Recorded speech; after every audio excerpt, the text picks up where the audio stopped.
Still worried about Billy Napier's recruiting skill? I'm not. Let's get into it. Only here on Locked On Gators. You are Locked On Gators, your daily podcast on the Florida Gators. Part of the Locked On Podcast Network, your team every day.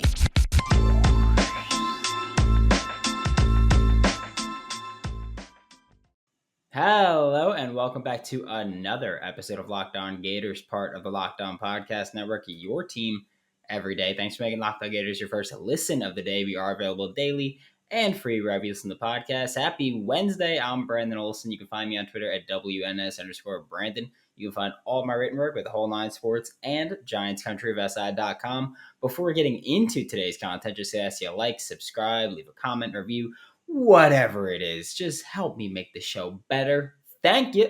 Getting into today's content, we're focusing on the offensive line today because, look, it's been a fun recruiting time, and it's especially fun that I know a lot of listeners just a month ago, less than a month ago, were, oh my God, the sky's falling. There's only one commit in the class.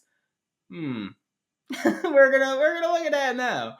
Bryce Lovett committed on Monday. Obviously, yesterday's episode is about scheme, so we didn't talk about it, but we will talk about it today. So Bryce Lovett committed to Florida over Missouri, Iowa State, and Louisville on Monday again. 6'5", 330-pound, 3-star offensive tackle out of Rockledge, Florida. And we had John Garcia here last week, who will be here tomorrow, by the way. We had John Garcia here last week to talk about Bryce Lovett, and here's what he had to say. Look, I think the Gators handled this thing the right way. You know, he's always been interested. It's the only in-state school we're talking about for the Rockledge High School native. And I think the Gators were meticulous with this scholarship offer. He visited a couple times, kind of showed interest on his end. And then the Gators found enough to pull the trigger with a scholarship offer. He's a nasty offensive lineman, a little bit raw, but has, the physical foundation to be an inside or outside contributor at the next level. So Florida evaluates him, eventually offers at the offensive line position, and then he takes another visit, right? And none of them are official visits. And then he's got this top four, but he sets an official visit to Florida for June, even though he's committing in May. So, look, I think that timeline tells you about all you need to know about Lovett's recruitment. That wasn't the only Gators commit to talk about. We had Nijea Harris. He committed to Florida over Alabama, Texas A&M, Miami, Michigan State, and there were two more schools that I forget off the top of my head, but it was a lot of schools in the final decision there. But a 6'3", 335-pound, 4-star interior offensive lineman out of IMG Academy, which makes him the second IMG commit to the Florida Gators, second under Billy Napier, breaking the IMG curse with Kamari Wilson this past signing day, and then just furthering that hopeful pipeline that Florida is going to have at IMG. And we also had John Garcia here last week to talk about him, and here's what he had to say about Nijea Harris. Yeah, that's really where he fits best. Harris, he's at IMG Academy, so first and foremost, not only is he playing elite competition every moment that he's there, whether it's in the weight room, on the field, on the whiteboard, whatever it is, but he's going to play in his projected position, because most players like him, if he's at any other school, he's going to be the left tackle because, he's 6'4", 305, whatever it is, and he's going to be the best offensive lineman on the team. So his coach is going to bump him to left tackle and say, hey, protect my quarterback's blind side. Thanks so much. Good luck with recruiting. But at IMG, because there's so much talent around the entire roster, Harris plays inside, where he really shines as a physical point of attack blocker, really specializes with his movement skills and in the run game, which in a wide zone scheme, just watch Louisiana last year. They want to establish the run, and they come at you right downhill. Not a whole lot of wasted movement or lateral movement in that offense. So I think that's where Harris is really a nice fit for what Billy Napier and company want to do offensively. He stays on a low plane. I mentioned his footwork is really solid for a kid over 300 pounds. We were at his IMG had like a pro day workout a couple of months back where the whole team was competing and running the L drills, all the athletic testing, and then they did some individual drills. And I was really impressed with Harris. I could not believe how nimble he was relative to his frame, because he's one of these guys that is 300 pounds, but he might look heavier with how he carries it. So I was really surprised to see how nimble he was in the footwork department. He can get to the second level. He can kick out block, and he can redirect for a kid his size, which is really impressive in the run blocking front. I think his pass protection probably has a bit of a ways to go going forward, but you can retract some nasty from a prospect. It's hard to create it up front as a blocker. So even as an aggressive, lengthy, powerful guy, you can dial some of that back and create a little bit more consistency with the pass protection. But of course, we'll see that, when he's a senior at IMG this fall. This now gives the Florida Gators, the University of Florida Gators of Gainesville, the 30th overall class in the nation, according to 24/7. And look, I'm not going to be like, woo, 30. No, but 30. It's not amazing, but also don't forget, just a month ago, like I already mentioned, a month ago, it was the sky's falling. We have one commit, and it's Aaron Gates, and he committed in August of 2021. It wasn't even a Napier commit. Napier sucks at recruiting. He's Dan Mullen. He's worse than Dan Mullen. And then things change. Message boards, social media, y'all were going crazy about how poor of a recruiting job it's been in Gainesville. But how about that? Things changed. Okay. Billy Napier has done a fantastic job of adding talent. And like he's been saying, it's a talent acquisition business. And his assistant coaches have been going far and wide for these recruits, not even commits, been going for these recruits. And Florida's going to keep piling up. I know that the spring game came and went, and we didn't have any big recruits come in. And it was like, oh, wow, maybe they're not as good as we think they are. They're not doing as good of a job as we think they're doing. But that seems to be changing right now. And again, I've been saying until the letter of intent gets signed, nothing's set in stone. But having a commit this early, especially with someone like Bryce Harris, who committed and already had a visit scheduled for, I believe, June 3rd, he's coming out to Gainesville. He already had that scheduled prior to his commitment date. And John Garcia mentioned it last week, where he's like, that's a pretty obvious sign of where he's going. Like if you have a commitment date set for May 16th and you have a visit set to one of those final schools set for June 3rd, you're probably committing to that school that you're visiting on June 3rd. So there's that. And Billy Napier, the recruiting class, has been built up. But we're going to take a look further at Bryce Lovett and Knijeah Harris and kind of see how they can make an early impact on the Florida Gators football team as far as next year or as soon as next year. But first, let's talk to you guys about Built Bar, because it's time to get in shape. It is sunny out and it is hot out. I'm dying over here. So I need to get in. I need to get in physically fit shape. It's summertime. It's summer bod time. Built Bar, you can help me do that. 130 calories, just 4 net carbs, coated in 100% chocolate, 17 grams of protein. And they got these Built Puffs, which again, like I told you yesterday, like I've been eating them every single day as my midday snack. They are phenomenal. Like I almost dropped an F-bomb just now and changed it to phenomenal. That's how good they are. Like they are just delicious, amazing, fantastic. It's birthday cake flavored Built Puffs, and they are to die for. I mean, not literally, please don't kill me for them, but they are delicious, and I will fight you for them. I'll say that much about them. But so just make sure to check out. Locked15 is the promo code. Get 15% off of your next order with Built or BuiltBar.com. Thanks again for making Locked On Gators your first listen of the day. We are available daily and free wherever you listen to podcasts. We're talking about the early impact that Bryce Lovett and Knijeah Harris could have with the Florida Gators. So just looking at the Florida Gators for the 2022 season, again, these are both 2023 commits, but looking at the Florida Gators for the 2022 season, we've got Richard Garage, Ethan White, and Osiris Torrance are all projected starters. I'm not going to nail anything in. I'm not going to tattoo it.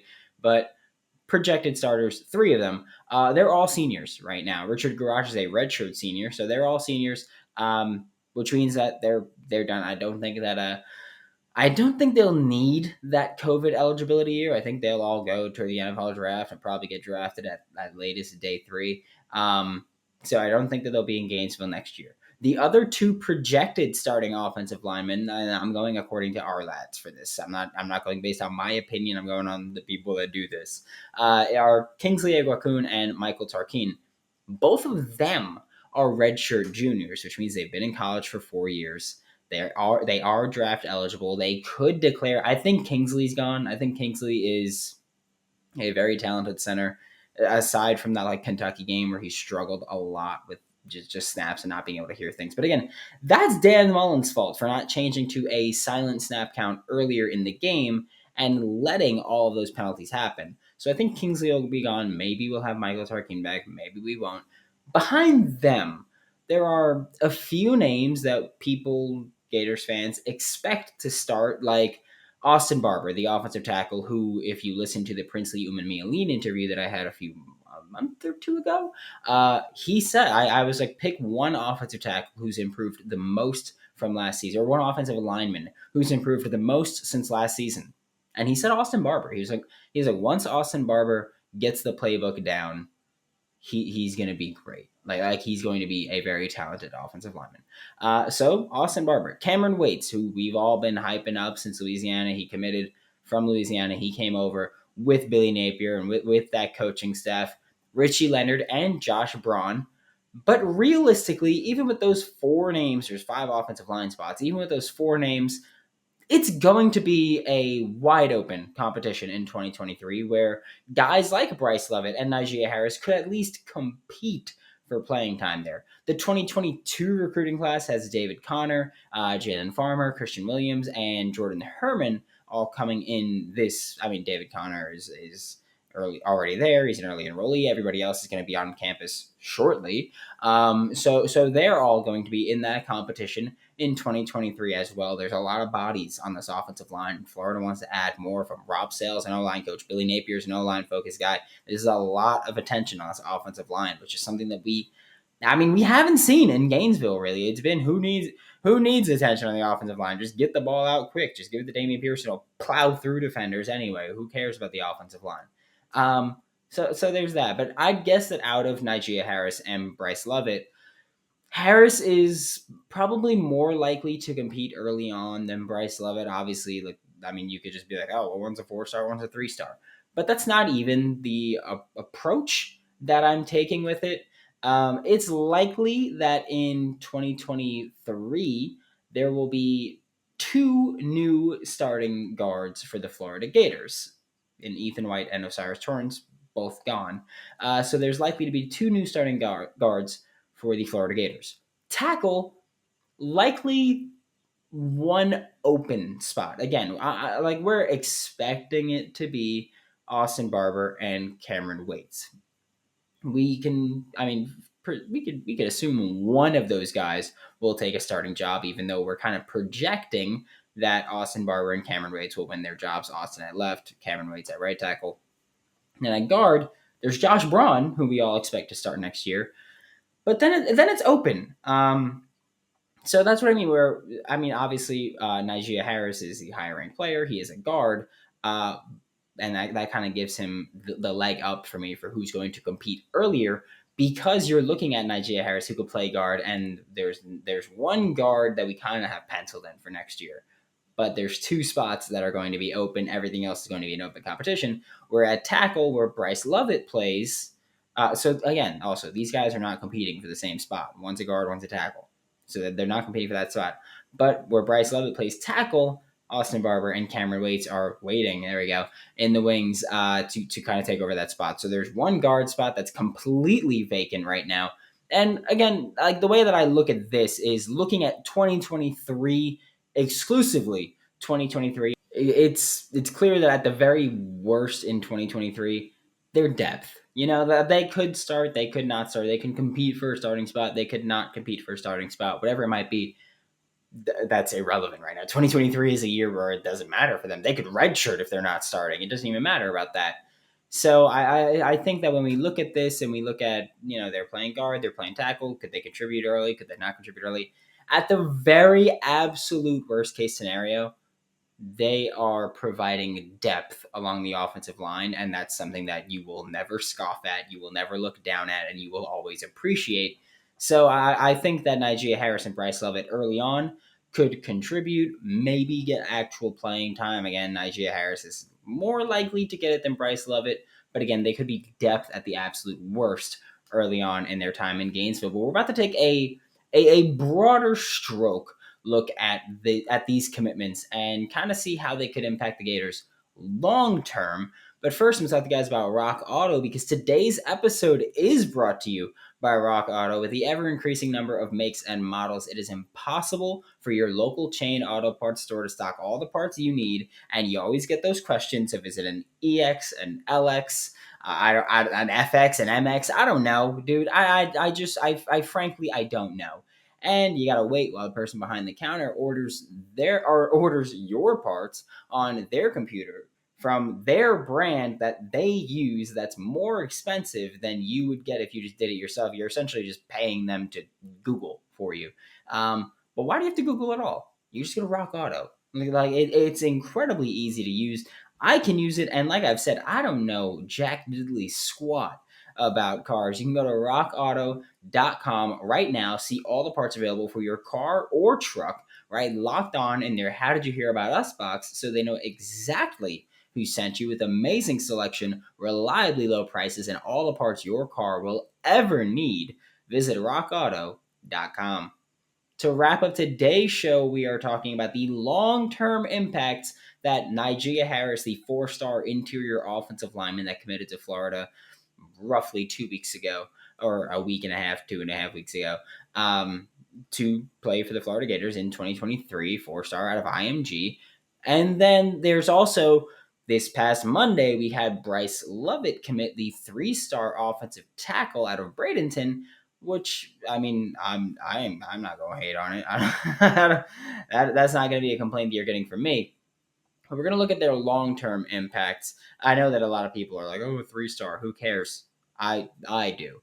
Okay, I want to add talent. I don't care about your stars. If you can get developed and you can become a good player, who cares what your stars were? Cooper Kupp was, I think, a two-star recruit. So I don't care about your stars. It's just it's fun to talk about and it helps the rankings, and the rankings kind of matter. But long term stars don't to me.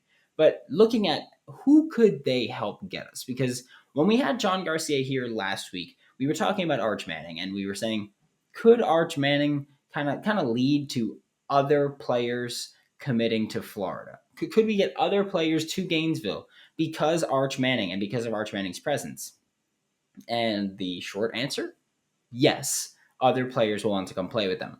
But then we also have to look at a different side of, because we talked about, Arch Manning's teammates at Isidore Newman. Could they come over just to be teammates and just to be teammates again? Then we're looking at our guys now that we have, which is Nijea Harris and Bryce Lovett, the focal points of this episode.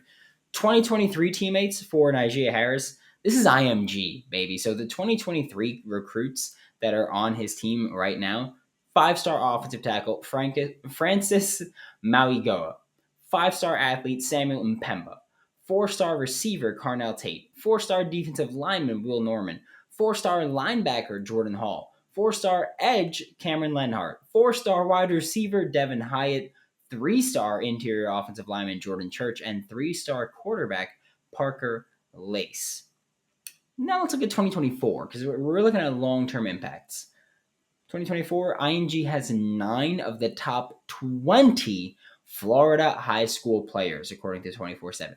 9 out of the top 20. That's 45% of the top 20 players out of high school, or in the state of Florida out of high school in 2024, according to 24/7, are from IMG Academy. Teammates with Nijea Harris. Some of them were teammates with Kamari Wilson, who was the 5-star safety that committed to Florida and the Sound of Florida. This year, he's there. He's on campus already. He's doing his thing. And Kamari Wilson kind of started it. Obviously, he broke the IMG curse for Florida. He was that dude for us. And he kind of started it where he said pretty much from the jump, he's like, I want to make it so Florida gets more IMG kids. And he's doing that. Nijea Harris is here, and obviously Kamari Wilson's not getting all the credit, but he deserves some. I'm sure he had an ear. I'm sure he had Nijea Harris's ear, and he was like, hey, man, like, this is pretty dope. So I'm sure Kamari Wilson had, but Kamari Wilson and Nijea Harris have both made it clear also, They want to have IMG Academy run through the University of Florida.